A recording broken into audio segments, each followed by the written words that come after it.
¿De acuerdo? Y de agua regenerada con un concepto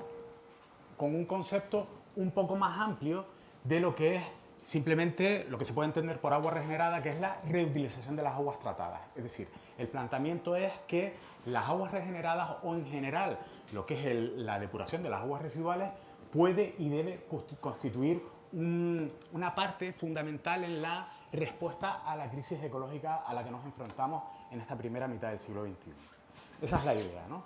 Entonces, pero antes de entrar en materia, antes de hablar de eso, quiero comentar algunas cosas sobre el contexto, que aunque seguro que muchos de ustedes lo conocen, pero pienso que puede ser interesante empezar por ahí para que se entienda mejor la propuesta que luego les voy a hacer, la propuesta que hacemos desde Canaragua.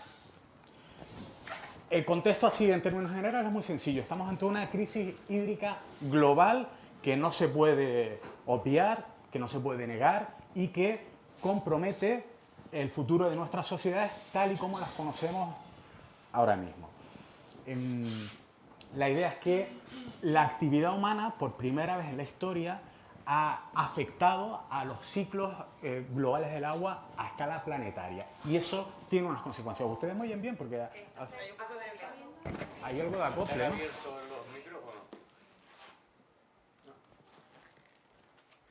Vale. Vamos al revés. Así no se te cae. Vale, vamos a ver ahora. Bueno, crisis hídrica global y eso tiene unas consecuencias. Y les voy a poner algunos ejemplos muy recientes, ¿de acuerdo? Cosas que han sucedido hace un mes, menos de un mes o como mucho 2 meses. Esta imagen, seguro que la recuerdan prácticamente todos, es la ciudad o lo que quedó de la ciudad de Lerna, en Libia, después de que una tromba de agua la arrasara y acabara con la vida de más de 5.000 personas. Hay más de 5.000 muertos y desaparecidos en esta ciudad, un auténtico cementerio. La tormenta que provocó este desastre había pasado poco antes por Grecia, se llama la tormenta Daniel, y había soltado tanta agua como la que habitualmente llueve durante todo un año. Encima lo hizo poco después de que muchísimos incendios forestales arrasaran también lo que es Grecia, ¿no? Esto provocó inundaciones, muchísimas pérdidas, incluso también pérdidas humanas.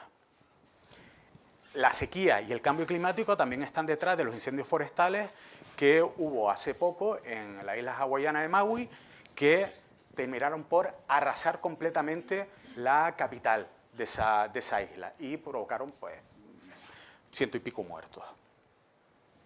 Esto es en el sudeste asiático, también este verano, un tifón, el tifón Haikui, en China inundó regiones enteras, provocó pérdidas multimillonarias y afectó seriamente a la capacidad de producir arroz de determinadas regiones de China.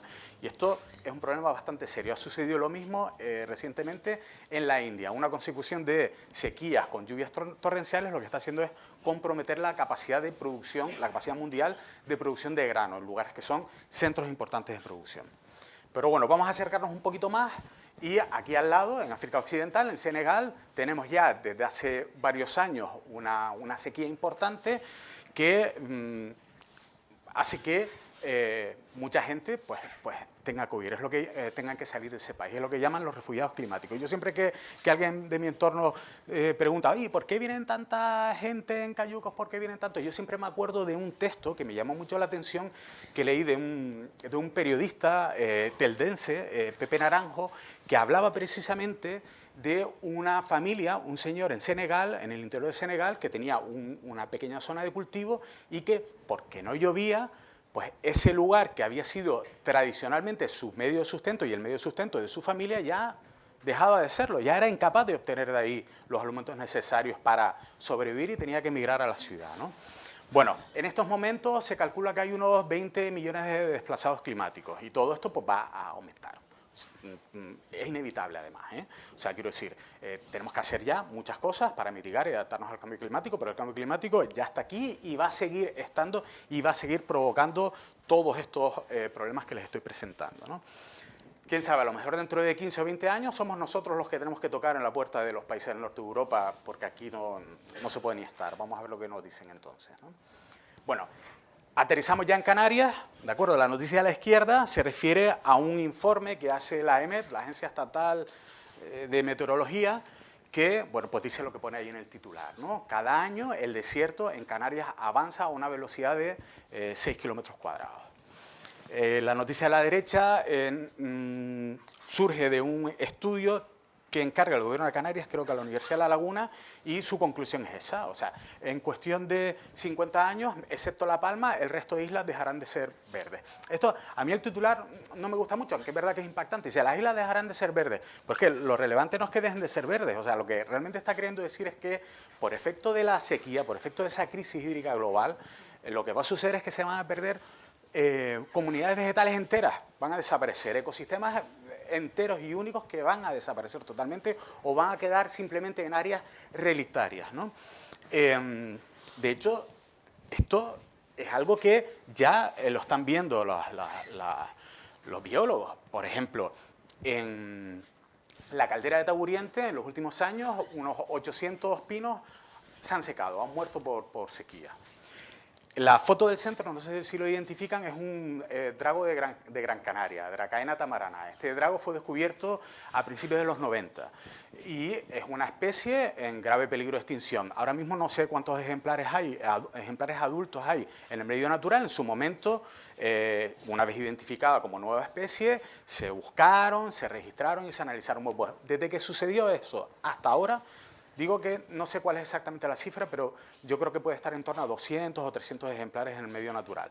Pues la mitad de esos ejemplares que se descubrieron, la mitad han muerto por culpa de la sequía. O sea, la situación es bastante grave, ¿no? Bueno, en la foto de la derecha es una sabina en la dehesa, también las sabinas de la dehesa en el Hierro están muriendo por culpa de la sequía.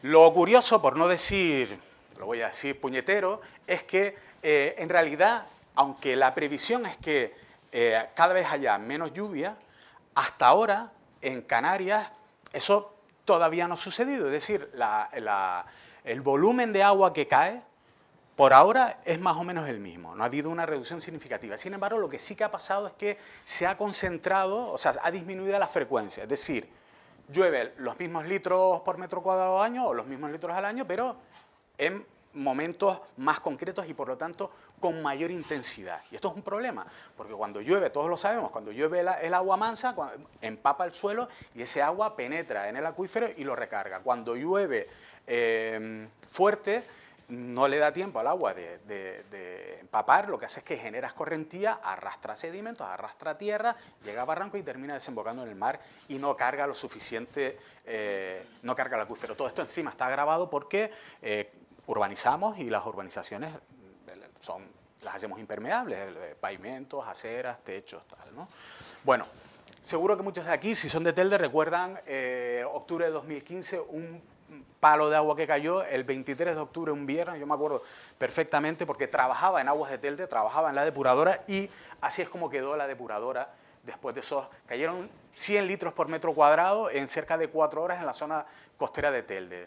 No sé si les suena o si recuerdan, ha pasado varias veces, ¿no? Algo parecido, pero bueno, un montón de coches que estaban aparcados en el barranco cerca del aeropuerto terminaron en el mar. Fue un auténtico desastre. Para nosotros, desde luego, para nosotros fue un problema gravísimo por esto que están viendo ustedes aquí. Esta es la depuradora de Villa del Pozo, ¿vale? Entró una tromba de barro, agua y piedras en medio de la depuradora y bueno, nos costó bastante restablecer el servicio en términos de personales, ¿no? de la gente trabajando allí de madrugada para ponerlo todo en funcionamiento y también en términos económicos. Me acabo de dar cuenta de que me olvidé de poner el cronómetro y eso es un problema porque me pongo a hablar y a veces me enrollo más de la cuenta, pero bueno. Una cosa más que quiero comentarles con respecto al contexto, ¿no? Y es que se produce en todo esto una especie de círculo vicioso, una retroalimentación negativa, ¿de acuerdo?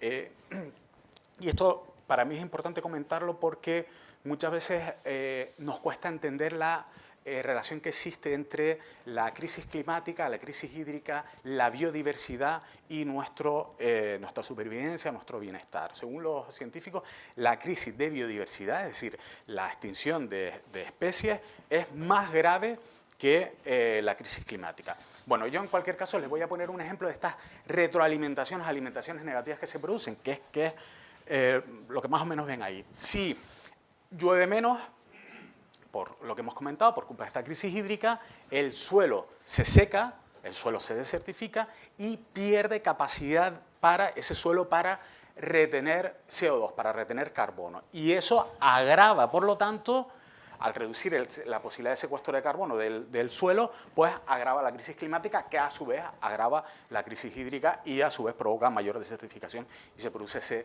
círculo vicioso que les he comentado. Les voy a dar otro ejemplo de esto que a mí me parece más curioso, que es el de los cebadales, ¿vale? Los cebadales son un ecosistema de plantas superiores, son fanerógamas, o sea, son plantas que viven debajo del mar. En Canarias los cebadales son de Cimodoceae nodosa, como se llama la especie. Se ha reducido la superficie de cebadales, según un estudio de la Universidad de Las Palmas, en un 50%, ¿vale? Entonces, ¿por qué meto este tema aquí? Porque en el cebadal pasa una cosa curiosa, que es que debajo de las raíces o en sus raíces va depositando el alga y en general todo el ecosistema del cebadal va depositando materia orgánica que se queda atrapada en condiciones de bajo nivel de oxígeno y con un proceso de remineralización muy lenta. Es decir, los cebadales retienen CO2 y lo dejan sellado bajo el cebadal, bajo la propia superficie. Es como si fuera un sumidero, la ceba, que va cogiendo, captando CO2 y lo va depositando, pum, pum, pum, y haciendo como una montaña y va creciendo y va dejando ese CO2 ahí sellado, ¿de acuerdo? Bueno, pues pérdida del 50% de la masa de la superficie cebadal significa que el 50% de esa materia orgánica, de ese carbono contenido en esos cebadales se ha vuelto a perder y se ha recuperado a la atmósfera, se ha lanzado a la atmósfera. Si seguimos acabando con cebadales, pues lo que vamos a seguir haciendo es que vamos a ir agravando la situación, ¿no?, desde el punto de vista climático.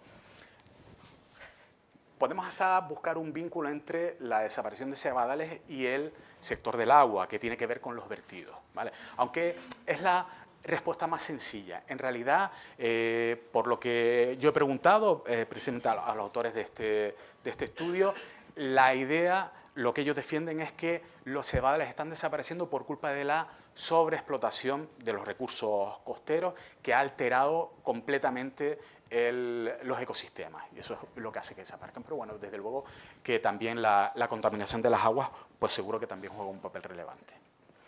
Bueno, al final, que es más o menos a donde quería llegar, la disponibilidad de agua dulce depende de la lluvia, y la lluvia depende de la existencia de océanos con cierta estabilidad, donde se produce la evaporación, de bosques también, de superficie boscosa y de ecosistemas en un aceptable estado. Eso es lo que genera lluvia y eso es lo que estamos desestabilizando, o eso es lo que estamos destruyendo. Y al final lo que sucede es que estamos acabando con la capacidad de los sistemas terrestres y oceánicos para generar ese agua dulce.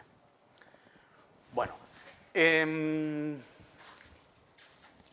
el caso de Canarias tenemos una ventaja, ¿vale? Tenemos una tecnología que es la desalinización de agua de mar y tenemos un recurso que es agua de mar, que lo tenemos, nos rodea y que nos permite hacer frente a la emergencia hídrica. O sea, no es lo mismo la situación en la que estamos nosotros que la que puede estar una persona que pueda vivir, yo qué sé, no sé, en Albacete, por ejemplo, ¿no?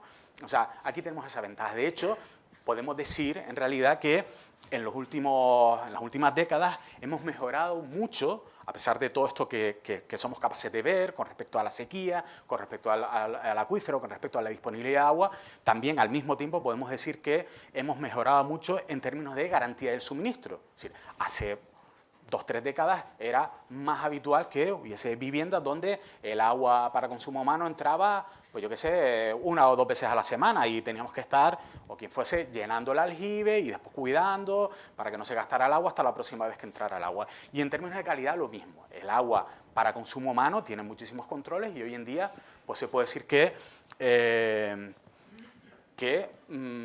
estamos mejor. O no, porque también podríamos preguntarle a, por ejemplo, la gente que vive en determinadas zonas de Fuerteventura, que esta misma semana se manifestaban porque están cansados ya de tanto corte de agua. Aunque este caso concreto, en Fuerteventura, si hay cortes de agua, en realidad es por un problema de gestión, porque allí no tendría por qué haber, es decir, el agua desalada podría cubrir perfectamente la demanda de agua de la población de Fuerteventura. En cambio, una situación un poco distinta es la demanda de agua en otras islas, como puede ser en Gran Canaria o en las islas occidentales, sobre todo cuando hablamos de población que vive en medianía, ¿de acuerdo? ¿Por qué? Porque desalar agua de mar es costoso en términos económicos y en términos energéticos. Si es costoso en términos energéticos también, aunque por ahora a no mucha gente le importa, pero eso va a cambiar. También es costoso en términos de emisión de gases de efecto invernadero, ¿de acuerdo? Y si desalarla es así, ¿vale? Cuesta bastante energía, mandarla, bombearla de costa a cota 300, 400, 500, todavía peor, ¿no? Entonces lo que nos encontramos es que con estos procesos, ¿no? Con esta tecnología, nos ha ido muy bien, hemos sido capaces de cubrir la demanda de agua de buena parte de la población. Seguro que la mayoría de los que están en esta sala pues no tienen en principio problemas, pero en determinadas islas o a partir de determinadas altitudes y en momentos del año, la cosa cambia. Estaba hablando de suministro de agua para consumo humano. Voy a ir centrándome un poco en el tema y vamos a hablar de depuración, ¿de acuerdo?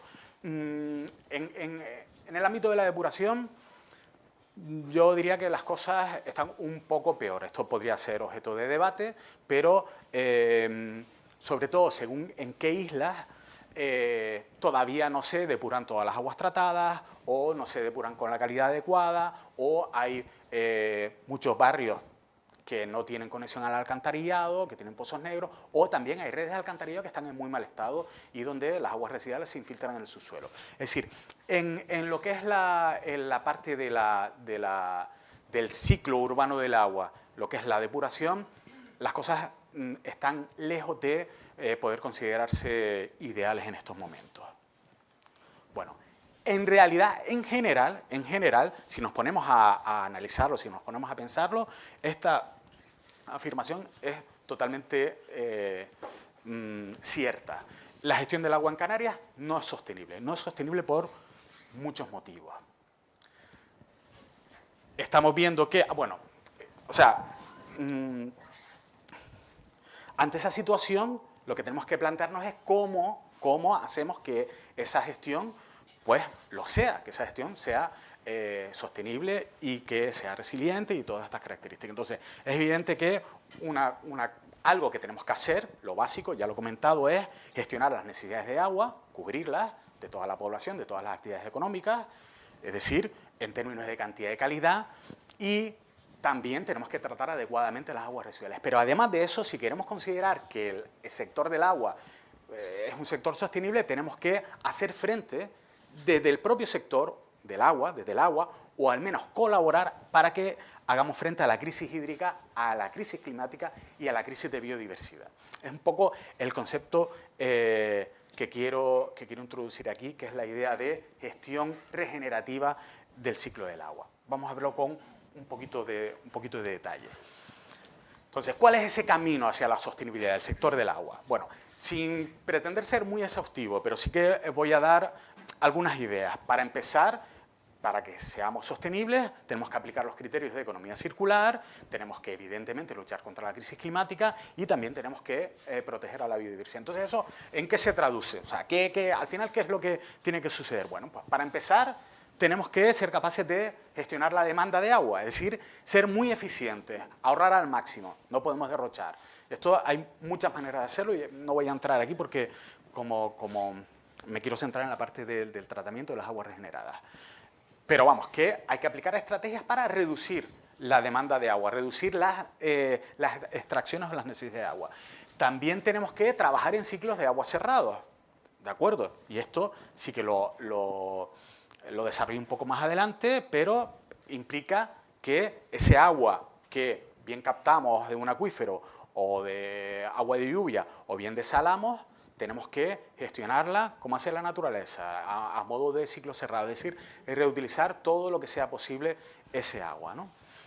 También tenemos que aplicar una gestión sostenible de cuencas y costas. ¿Qué significa esto? Pues, por ejemplo, tenemos que evitar vertidos al acuífero, tenemos que evitar vertidos al mar, tenemos que pensar que es necesario mantener caudales ecológicos en determinados barrancos, pues precisamente para conservar esa biodiversidad, sabiendo lo que está por venir, está este proceso de certificación. Eso que pone ISUD son sistemas urbanos de drenaje sostenible. También es otra cosa que tenemos que hacer, es decir, tenemos que volver las ciudades permeables, ¿de acuerdo? Tenemos que volver a hacer que cuando llueve en una ciudad, pues en vez de ponerse todas las aguas a correr, pues que ese agua, en la medida de lo posible, se infiltre en el terreno. También tenemos que intentar aprovechar todos los recursos y subproductos que se generan en un proceso, por ejemplo, de depuración. Lo comentaré con un poquito más de detalle. Tenemos que evitar la emisión de gases de efecto invernadero, tenemos que adaptarnos al cambio climático. Cuando hablamos de adaptarnos, hablamos de, por ejemplo, crear infraestructuras que, en caso de lluvias torrenciales, que ya sabemos que va a haber, pues que seamos capaces de que no nos pase lo que nos pasó en octubre del 2015, ¿no? De hacer frente a esa precipitación. O cuando nos encontremos con un periodo, sin ir más lejos, como el que hemos tenido ahora este verano. Y además aquí en Telde, o sea, quiero decir que nuestras infraestructuras tienen que estar adaptadas al cambio climático en la medida en que seamos capaces de hacer frente a un verano prolongado y que en octubre sigamos teniendo unos niveles de consumo de agua como los que tradicionalmente teníamos en agosto, y no en octubre. En octubre tradicionalmente empezaba a caer el consumo de agua en Telde y empezaban a recuperarse los niveles de los depósitos.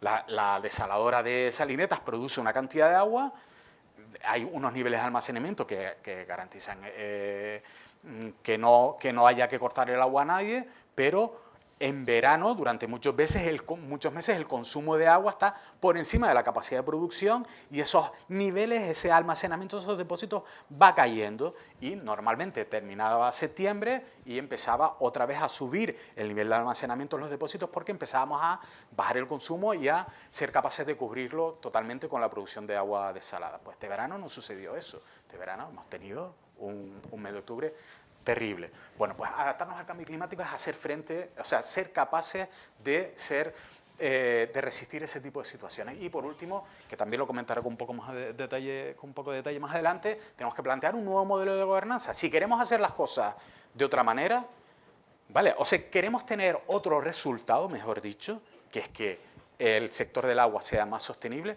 tenemos que cambiar la manera en que hacemos las cosas. Y eso pasa por ejemplo, participación social y alianza. Ya digo que lo comentaré un poquito mejor más adelante. Ahora me voy a centrar de todo lo que he comentado, de todo lo que es el sector del agua, en la parte de la reutilización de las aguas, o todavía no voy a llegar a eso, sobre todo me voy a centrar en la depuración de las aguas residuales, ¿de acuerdo? Eso que dije que no estaba muy allá, que todavía quedaba mucho trabajo por hacer. Bueno, pues lo que voy a hacer es explicarles cómo sería, desde nuestro punto de vista, una depuradora si aplicásemos los criterios de sostenibilidad. Y esto es un ejercicio, no exactamente, pero casi que de utopía, ¿no? Decimos, ¿cómo sería la situación ideal? Pues así, así, así, así. Venga, pues ahora vamos a ver cómo llegamos allí, que evidentemente no es sencillo, pero si sabemos a dónde tenemos que llegar, pues por lo menos tenemos más o menos el camino marcado. Tenemos un viejo paradigma, ¿vale? Que es el que hay hoy en día, ¿no? El viejo paradigma es, vamos a depurar las aguas residuales para poder devolverlas al medio natural en condiciones que no supongan un problema para la salud de las personas ni para el medio ambiente. Eso es una depuradora. Tenemos un agua residual que se recoge en el sistema de alcantarillado. Oye, ¿qué hacemos con esta agua residual? Pues vamos a descontaminarla.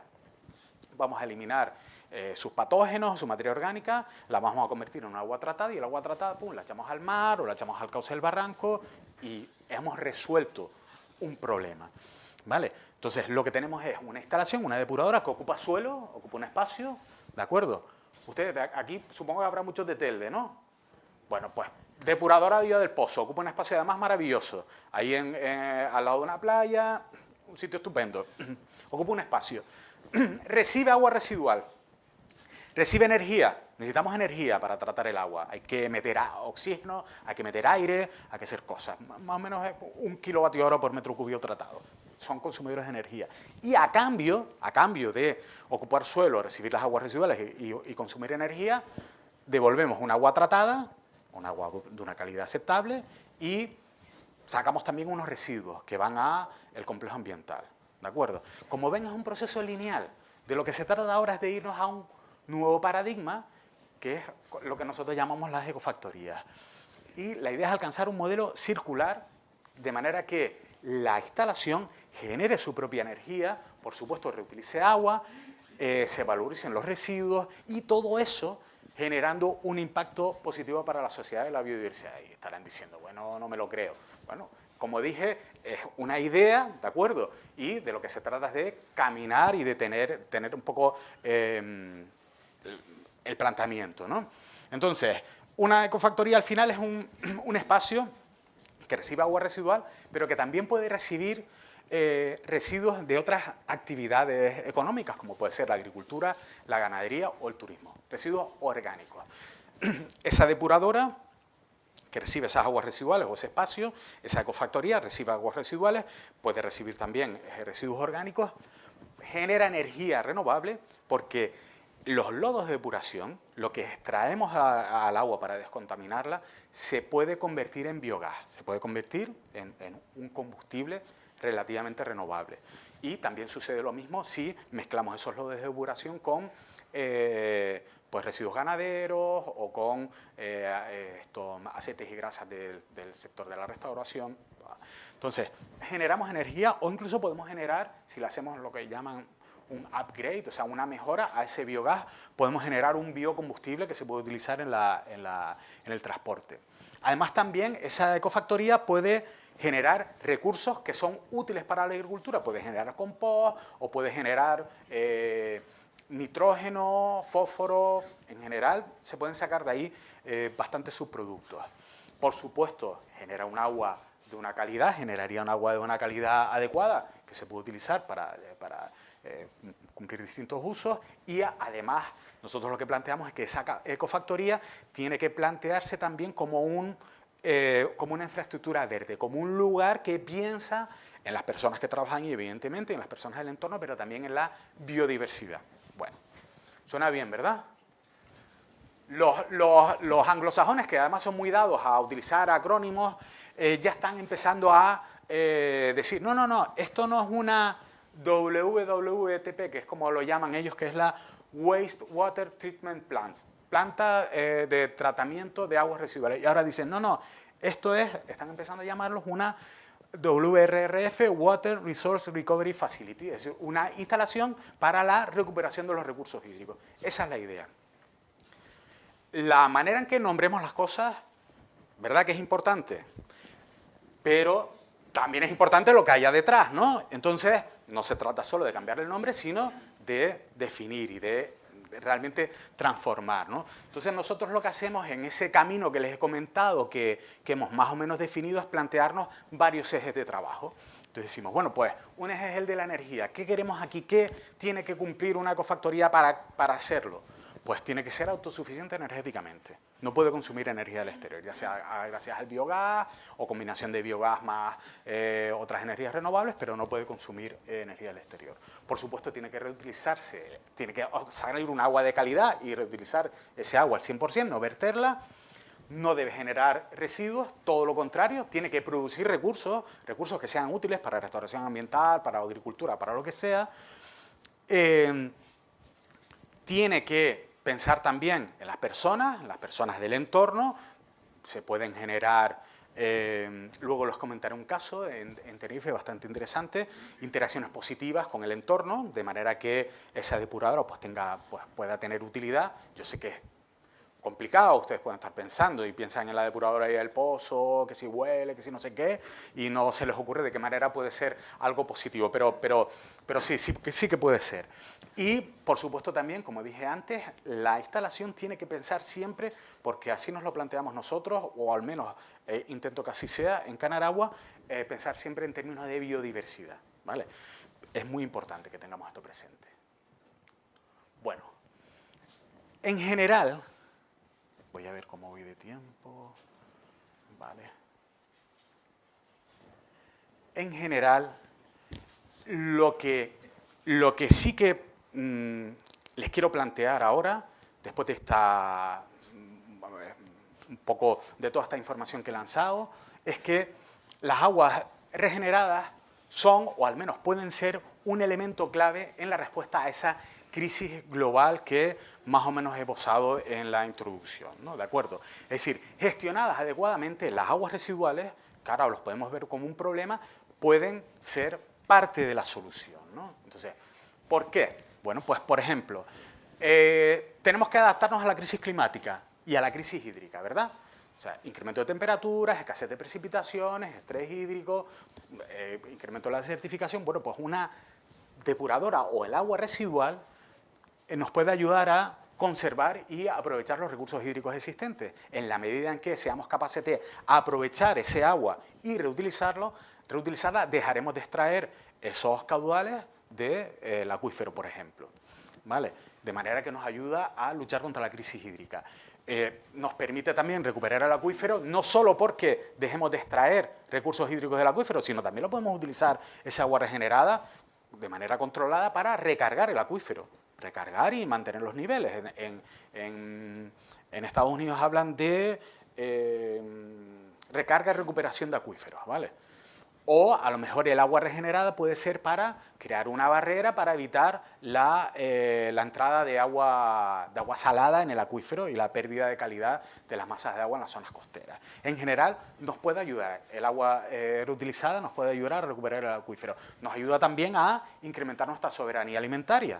En la medida en que dispongamos de recursos hídricos, pues es verdad que hay muchísimos factores que hacen que complican esa idea de soberanía alimentaria, pero si tenemos agua, al menos tenemos un problema resuelto. Incluso nos puede ayudar el agua regenerada a hacer frente a los grandes incendios forestales. No porque vayamos a usarla para apagar los incendios forestales, que los grandes incendios forestales, desgraciadamente, es que casi se están convirtiendo en algo inapagable, ¿no? Sino porque el agua regenerada lo que nos puede ayudar es a crear ese paisaje mosaico del que hablan los expertos, que es con lo que realmente podremos hacer frente a los grandes incendios forestales. Es decir, disponiendo de agua regenerada, particularmente en las zonas de medianía, pues vamos a poder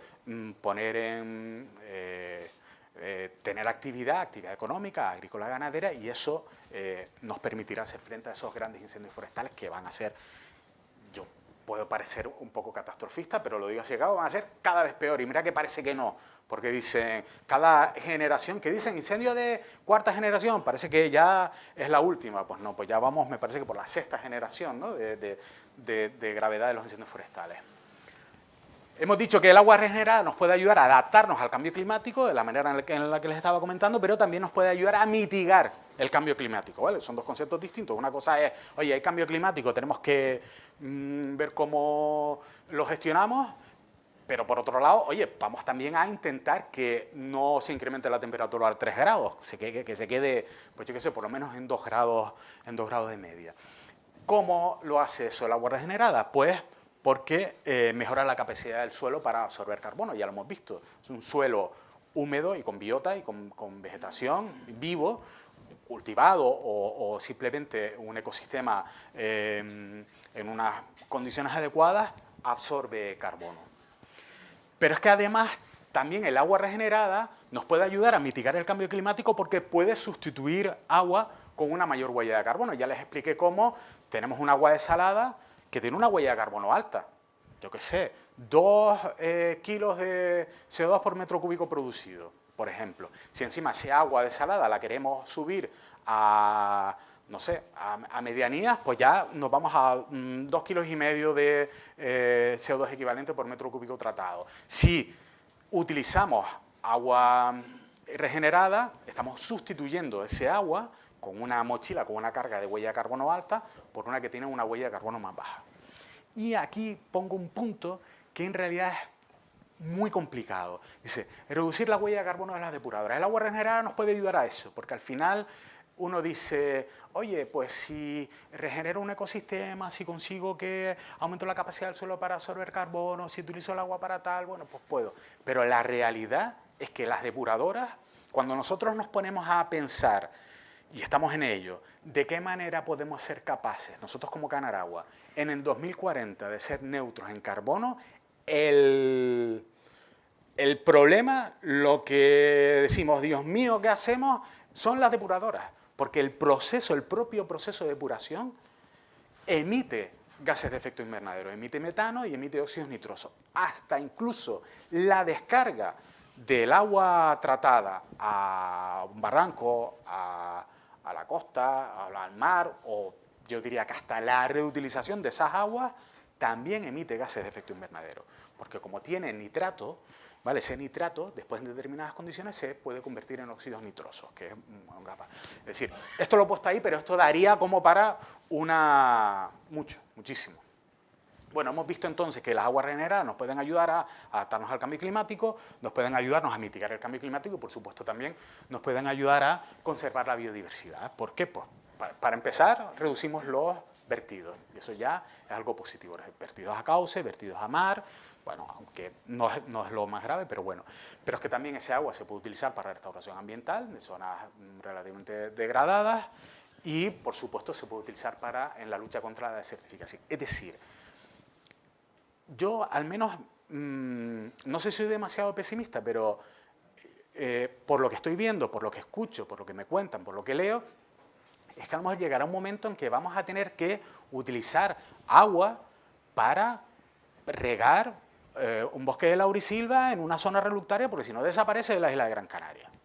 ¿Entiendes? Yo al menos el panorama lo veo así. Espero equivocarme. Bueno, entonces, si esto es tan maravilloso, ¿por qué no lo hacemos, no? O sea, ¿verdad? Voy a ver la hora, 20 minutos me quedan. Bueno, pues vamos a ver un poco cuáles son los obstáculos, ¿vale?, al uso generalizado del agua regenerada y al mismo tiempo que vemos cuáles son los obstáculos, pues hablamos un poquito de cuáles pueden ser las soluciones. En primer lugar, es necesario adaptar las instalaciones de depuración. Es decir, ya hemos comentado, ¿no?, que el panorama en el ámbito de la depuración no está tan estupendo como debería estar, ¿de acuerdo? Entonces, ¿qué es lo que sucede? Si queremos plantearnos como objetivo la reutilización del 100% de las aguas tratadas, pues suceden cosas como que hay depuradoras que están a tope de capacidad y sale un agua de una calidad aceptable desde el punto de vista normativo, pero a lo mejor no aceptable desde el punto de vista de la regeneración. En algunos casos, por lo tanto, hay que ampliar la capacidad. En otros casos habrá quizás añadir un tratamiento terciario para garantizar que la calidad del agua que sale de esa depuradora sea la adecuada según el uso al que le queremos dar. Puede ser que ese agua tratada en la depuradora tenga unos niveles de nitratos demasiado elevados y a lo mejor sería necesario incorporar procesos de desnitrificación. Por supuesto, generalmente es necesario clorarla o hacer unos sistemas de filtración por arena. Es decir, hay mucho que hacer en realidad en las depuradoras de Canarias, algunas están mejor, las que gestiona Canaragua están muy bien, pero otras están peor, ¿no? Y es necesario invertir bastante y mejorarlas. Yo les tengo por aquí apuntado, he tenido ya varias ganas de hablar de un ejemplo que a mí me gusta mucho, de una depuradora que gestionamos a través de no sé si saben ustedes, Canaragua, o sea, Aguas de Telde es una empresa mixta de Canaragua y el Ayuntamiento. Pues nosotros en Tenerife, en La Laguna, tenemos también una empresa mixta, igual que Aguas de Telde, se llama Teidagua, ¿no? Y esta empresa, Teidagua, gestiona una depuradora en Punta del Hidalgo, allá en la punta por debajo de ella de Anaga, ¿no? Entonces, ¿qué es lo que hemos hecho en esta depuradora? Con la idea puesta en esta ecofactoría, pero yendo por pasos. Pues se generó un proceso que a mí me pareció bastante bonito de conexión de agricultores, trabajó bastante en esto la oficina de la Reserva de la Biosfera de Anaga, el Ayuntamiento de La Laguna, el Cabildo de Tenerife, por supuesto Teidagua y Canaragua. Entonces, al final lo que hicimos fue presentar un proyecto a una línea de subvenciones de mejora de la depuradora, ¿vale? La depuradora estaba cerca de ya que no daba para más, y entonces lo que hemos hecho es convertirlo, nosotros lo llamamos un MBR, un bioreactor de membrana. Es un tipo de depuradora que saca un agua con una calidad espectacular, perfecta para ser reutilizada. Entonces, además de hacer eso, además de transformar la depuradora incorporando esta tecnología, también desarrollamos las redes de riego para que pudieran utilizarlo los agricultores de la zona. El resultado a mí me parece espectacular. Y me parece espectacular. Tampoco es que sea una gran cosa, quiero decir, convertir una depuradora con una tecnología, hacer que salga un agua de más calidad y distribuirla, utilizarla. No es algo muy novedoso. Pero lo que me gustó en este proceso es cómo se incorporaron muchísimos agentes, incluso agentes institucionales, privados, incluso se incorporó una empresa privada, que es la Coca-Cola. La Coca-Cola conoció el proyecto y dijo, oye, yo estoy buscando cómo compensar la huella hídrica, creo que luego nos van a hablar de la huella hídrica, quiero compensar la huella hídrica de mi embotelladora de alguna manera. Ah, pues mira, pues aquí queremos poner en marcha un proceso de distribución de agua regenerada, y los tíos pues aportaron 1/3 del coste de la conversión, 400.000 euros. Vamos. Me parece, ya digo, un proyecto bastante bonito. Pero vamos, el primer obstáculo, y ya más o menos hemos hablado de soluciones. El segundo obstáculo, podemos tener la depuradora fantástica y que saca un agua de una calidad excelente, pero luego tenemos que llevar ese agua a los puntos de consumo. Muchas veces no están al lado de la depuradora.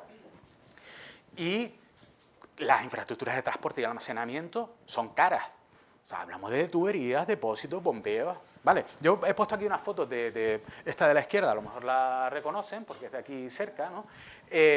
Porque siempre pienso, y de hecho es algo que hace con bastante buen tino el Consejo Insular de Aguas, que las infraestructuras tradicionales que ya no se usan de distribución de agua para riego agrícola pueden servir también para distribuir agua regenerada. En cualquier caso, aquí también tenemos un obstáculo y es necesario invertir.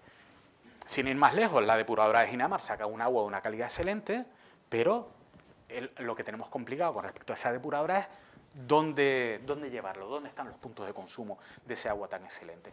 Por eso también, no sé si después lo tenía previsto comentar, pero espero después no repetirlo, por eso también es importante que seamos capaces de tratar las aguas depuradas no con el concepto con el que se planteaba hasta ahora, que era llevar las aguas a puntos muy concretos y generalmente además cercanos a la costa, con colectores de alcantarillado larguísimos que van además por barrancos que cuando llueve se arma, y en vez de hacer eso, intentar que los sistemas de depuración estén un poquito más cercanos a los barrios, de manera que ese agua que podamos obtener pueda tener también un uso más cercano, sobre todo pensando en medianías, ¿no?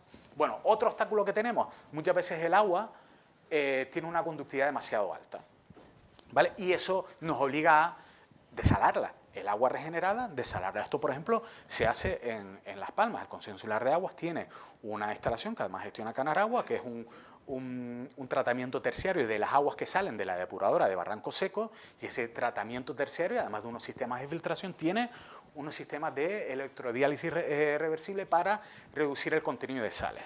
Esto está bien y permite que salga un agua de una calidad excelente, además de uno de los mayores centros productores de agua regenerada, como puede ser la depuradora de Barranco Seco, Las Palmas de Gran Canaria, y esa además ha sido la política tradicional del Consejo Insular de Aguas, atender a esos grandes centros productores y distribuir el agua a esos también grandes centros de consumo, como puede ser los llanos del sureste o el sur o zonas del norte. Y ya digo, está bien, pero también tendríamos que preguntarnos por qué demonios tenemos una conductividad tan agua en el agua residual que llega a una depuradora. El agua a la salida de la depuradora, el agua regenerada tiene una conductividad alta porque cuando entró tenía una conductividad alta. ¿Qué puede pasar? Pues pasan cosas como que hay por ahí desaladoras pequeñitas y así que a lo mejor no todo el mundo conoce, que la salmuera, la concentración, la vierten al alcantarillado. También hay vertidos industriales a la red de alcantarillado que tienen una elevada conductividad. También sucede que hay colectores de alcantarillado que están rotos, o sea, que están comidos, que no solo pierden agua, sino también, si están en zona costera y sube la marea, pues ese agua de mar se mete, hay, yo qué sé, esto es algo muy típico en Las Palmas, ¿no? En la capital, que hay en la avenida marítima garajes que tienen que estar continuamente bombeando las infiltraciones de agua de mar y la vierten a la red de alcantarillado. Es decir, lo ideal sería intentar atacar este incremento de la conductividad en origen, ¿vale? Pero no siempre es sencillo. Sin duda es un obstáculo. Y también, por último, otro obstáculo a la reutilización. Ustedes pueden decir, dice, legislación muy restrictiva orientada a minimizar los riesgos sanitarios. Y eso está bien, ¿no? O sea, no vamos a usar ahí un agua regenerada que esté llena de patógenos y que vaya todo el mundo, pues yo que sé, a enfermar, ¿no? Evidentemente, para eso está la normativa, para garantizar la seguridad, ¿no? La seguridad sanitaria. Pero ¿qué es lo que sucede? Lo que sucede es que aproximadamente un gestor de una depuradora se debe gastar unos 5.000 euros, 5.000 o 6.000 euros, una cosa así, en el control analítico que se le exige a esa depuradora. Y ese importe prácticamente no depende del volumen tratado en la depuradora, ¿de acuerdo? Si podemos tener una depuradora que trata, yo qué sé, 5.000 metros cúbicos día, y esa depuradora hay que hacer unos controles analíticos que cuestan al año 6.000 euros. Pero si esa depuradora solo trata 500 metros cúbicos día, es igual, hay que hacer los mismos controles analíticos. Entonces, al final, esto va en detrimento de esta solución de pequeñas depuradoras distribuidas que podrían tener una reutilización más directa. Insisto, muy importante minimizar los riesgos sanitarios, pero aquí deberíamos encontrar una solución, porque lo que no puede pasar es que producir agua regenerada nos cueste, yo qué sé, 60, 70 céntimos de euro el agua regenerada, que es, yo qué sé, pues bastante dinero, ¿no? También hay que pensar en la economía. Bueno, ya me parece que ya voy ahí, ¿no?, teniendo que terminar, y solo quiero comentarles que la idea es tener un enfoque regenerativo en global de lo que es la gestión del agua, y que eso pasa, como ya hemos comentado, por intentar no solo lo que son los sistemas de depuración y reutilización, sino en general todo el sector del agua contribuya a resolver de alguna manera los problemas que tiene nuestra sociedad en estos momentos, que son la adaptación, la mitigación al cambio climático y la crisis hídrica, la conservación de la biodiversidad, desarrollo evidentemente económico y social, la equidad y la justicia social y la resiliencia. Para eso yo lo que planteo, lo que creo que es importante es que que haya como un gran acuerdo social, lo que llamamos una misión colectiva. Es decir, se debe plantear una misión colectiva que tenga que ver con esta conversión del sector del agua, al menos del sector de las aguas residuales, hacia esa gestión regenerativa. Una misión colectiva que incluya objetivos, estrategias, planes, indicadores, agentes, es decir, un planteamiento global y que parta de un proceso consensuado. Y una vez tengamos esa misión colectiva, que sería como, digamos, la canción, pues lo que tenemos que hacer es, como estos tres, cantar todos juntos, ¿de acuerdo? Y para eso tenemos que crear alianzas, es decir, tenemos que trabajar colectivamente como sociedad, universidades, centros de investigación, como los compañeros del ITC que estuvieron aquí ayer, administraciones públicas, evidentemente, empresas privadas de distintos sectores, los que gestionamos las aguas, y también los consumidores, asociaciones ciudadanas en general. Es muy importante esta creación de alianzas para poder trabajar en esa misión colectiva.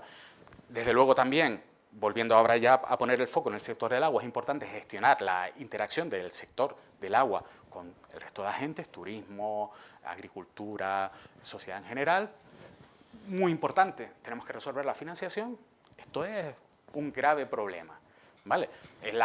Para la conversión del sector energético parece que hay dinero, y hay una misión también, una misión mundial. Europa, China, Estados Unidos, se está fabricando placas fotovoltaicas cada vez más económicas, se está invirtiendo mucho dinero para para el tema del agua, yo creo que falta todavía tener más clara esa misión colectiva y pensar en cómo demonios vamos a resolver todo el dinero que va a hacer falta para hacer todo esto. Y por último, nunca, para mí creo que es muy importante que lo tengamos presente, porque si no perdemos el foco, perder de vista la idea de que nuestra actividad, para que realmente sea regenerativa, la gestión del agua, tiene siempre que buscar esos impactos positivos en la biodiversidad y en la emisión de gases de efecto invernadero. Esto en un momento dado se puede conseguir con, ahí pone NBS, pues mira que estaba antes diciendo, no, los anglosajones que les gustan los acrónimos y pongo yo uno y encima lo pongo en inglés. Esto es soluciones basadas en la naturaleza, Nature Based Solution. ¿Vale? Son propuestas que se están trabajando ahora para precisamente resolver problemas, pero también pensando en términos de biodiversidad. Y ya por último, y termino, esta manera de entender el sector del agua realmente tiene que formar parte de una forma más global de entender la manera en la que gestionamos la economía o los recursos públicos o como queramos llamarlo, que podría entrar dentro del concepto de economía regenerativa.